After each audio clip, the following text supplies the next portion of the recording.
नक्सलियों ने अपने हथियार सीएम देवेंद्र फडणवीस को सौंपे थे और वहाँ उनके हाथ में संविधान की किताब पकड़ाई गई थी। ये पूरी लड़ाई जो है ये बंदूक और संविधान की ही है दीपेश। मैं तस्वीरें दिखाते आता हूँ और इस तस्वीरों को मैं जो है समझाता हूँ। ये पूरी लड़ाई जो है नक्सलवाद का जो उदय हुआ वो इसी बात पे हुआ कि देश का संविधान जो है, देश का लोकतंत्र जो है वो सही नहीं है, जिसके विरोध में नक्सलियों ने इस पूरे नक्सल संगठन को खड़े किया था।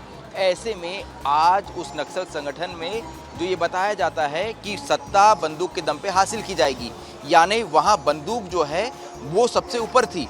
उस बंदूक को सरकार के सामने पेश किया जाएगा और उसके बाद उन नक्सलियों के हाथ में, उनके हाथ से बंदूक लेकर उनके हाथ में संविधान की किताब पकड़ाई जाएगी, ताकि ये बात स्थापित हो पाए कि ये नक्सली जो लगातार संविधान विरोधी थे, लोकतंत्र विरोधी थे, देखिए उसे स्टेज पे सजाया जा रहा है। वो अगर आप देखेंगे तो संविधान की किताबों को स्टेज पे सजाया जा रहा है और ये प्रतीक के तौर पर पेश करने की कोशिश की जा रही है दीपेश।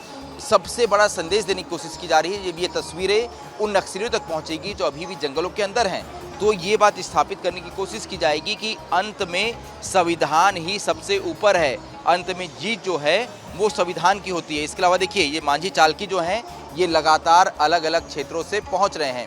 इन मांझी चालकियों के आने का सिलसिला जो है वो लगातार जारी है, क्योंकि यहाँ एक बहुत बड़ा कार्यक्रम है। ऐसे में ये हो सकता है कि अंदरूनी इलाकों में जो इन इलाकों को रिप्रेजेंट करते हैं उन सभी को भी इस कार्यक्रम में शामिल किया गया है, क्योंकि ये ऐतिहासिक पल है दीपेश। इस पल के साक्षी हर कोई बनना चाहते हैं और जब ये संदेश लेके ये लोग वापस जाएंगे तो ये बहुत महत्वपूर्ण हो जाएगा। दादा कहाँ से आप? पोटानार से। पोटानार से जी तो इस कार्यक्रम के लिए आए हैं आप लोग? जी जी तो कुछ नक्सल संगठन से मतलब संबंध है आप लोगों का या कैसे पहुँचे आप?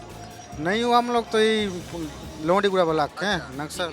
अच्छा, तो क्या करते हैं आप लोग? खेती बाड़ी करते हैं। खेती-बाड़ी करते हैं, ठीक है। तो ये जो एक ऐतिहासिक पल है इसे दिखाने के लिए आप लोग को बुलाया गया है, जी जी जी क्योंकि सबसे बड़ा समर्पण आज होने वाला है। जी जी जी जी देखिए जो बात मैं दीपेश कह रहा था कि जो ग्रामीण इलाकों के जो महत्वपूर्ण लोग हैं, अलग अलग क्षेत्रों के, सुकमा, बीजापुर ऐसे जिलों के, उन्हें यहाँ बुलाया गया है ताकि वो सब भी साक्षी बन पाए इस ऐतिहासिक पल के, जिसमें देश का सबसे बड़ा समर्पण जो है वो कुछ ही देर में होने वाला है।